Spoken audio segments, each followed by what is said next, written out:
கடல் எங்கள் பாரியின் கருணையை விடவா? அதே போல நான் சொல்றேன், எங்கள் முதல்வர் கருணையுள்ளத்தோடு அந்த கோரிக்கையும் பரிசளிப்பார் என்பதை இந்த நேரத்தில் சொல்லிக்கிறேன். மாணவர்களை பத்தி இவ்வளவு நாம யோசித்தோம்ல, மிக முக்கியமான ஆளையா தெரியுமா? ஆசிரியர்கள்.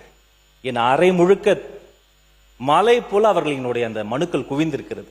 பல நாட்கள் நான் உறக்கம் வராமல் சிரமப்பட்டு இருக்கிறேன். பல்லாண்டு கால பிரச்சனைகள் அவங்க போராடிக்கிட்டு இருக்கிறாங்க. அப்பா அம்மா கொண்டு வந்து பிள்ளைய பள்ளிக்கூடத்துல விடும்போது எப்படியாவது என் பிள்ளை ஜெயிச்சிடணும் அப்படிதான் சொல்லுவாங்க. எப்படியாவது என் பிள்ளைய பாஸ் ஆக்கிறீங்க டீச்சர் தான் சொல்லுவாங்க.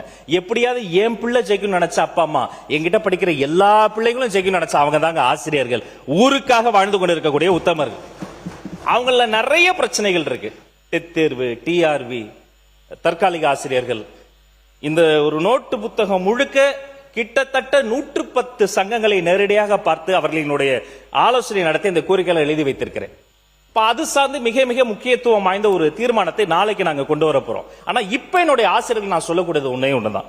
எஸ், இது பல்லாண்டு காலமாக தீர்க்க முடியாத பிரச்சனை அல்ல. பல பிரச்சனைகள் இருக்கு. நிதி பிரச்சனை இருக்கு, நிர்வாக பிரச்சனை இருக்கு, சிலதெல்லாம் சப்ஜுடிஸ் கோர்ட்டுக்கு போயிடுச்சு, சட்ட பிரச்சனை எல்லாம் இருக்கு.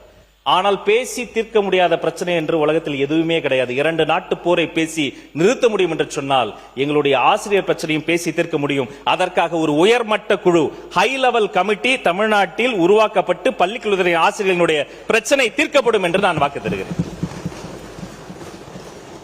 அடுத்து, இந்த பள்ளிக்கல்வித்துறையில் இருக்கக்கூடிய ஒவ்வொரு சவால் குறித்தும் பல உறுப்பினர்கள் சுட்டி காமிச்சாங்க. எல்லாத்துக்கும் விரிவா சொல்வதற்கு நேரம் அனுமதிக்கல. பட் ரிட்டன்ல ஒவ்வொரு கேள்விக்கும் சரியான பதில நான் கொடுத்துருவேன். To mention a few. பல்வேறு ஆண்டுகளாக தீர்க்கப்படாமல் இருக்கும் ஆசிரியர்களின் கோரிக்கைகளுக்கு விரைவில் தீர்வு காணப்படும் என அமைச்சர் ராஜ்மோகன் அவர்கள் தெரிவித்துள்ளார். அதற்காக உயர்மட்ட குழு ஒன்று அமைத்து குறிப்பாக டெட், டிஆர்பி, தற்காலிக ஆசிரியர் நியமனம், அரசு ஆசிரியர்களின் கோரிக்கை என அனைத்து பிரச்சனைகளுக்கும் தீர்வு காண உயர்மட்ட குழு ஒன்று அமைக்கப்படும் எனவும் அந்த குழுவின் அடிப்படையில் ஆசிரியர்களின் கோரிக்கைகள் விரைவாக தீர்க்கப்படும் எனவும் ராஜ்மோகன் அவர்கள் தெரிவித்துள்ளார். எனது அறை முழுக்க ஆசிரியர்களின் கோரிக்கை மனுக்கள் தான் நிறைந்துள்ளன. ஆசிரியர்களின் பிரச்சனை தீர்க்க உயர்மட்ட குழு அமைத்து விரைவில் அதற்கு தீர்வு காணப்படும் எனவும் இன்றைய சட்டப்பேரவை கூட்டத்தொடரின் போது முக்கியமான தீர்மானம் ஒன்று நிறைவேற்றப்பட போவதாகவும் அமைச்சர் ராஜ்மோகன் அவர்கள் தெரிவித்துள்ளார். இதுபோன்ற மேலும் முக்கியமான செய்திகளை தெரிஞ்சுக்கணும் அப்படின்னா நம்ம சேனலை சப்ஸ்கிரைப் பண்ணிட்டு தொடர்ந்து நம்ம சேனலோட இணைந்திருங்க. மீண்டும் அடுத்த சந்திக்கலாம். நன்றி.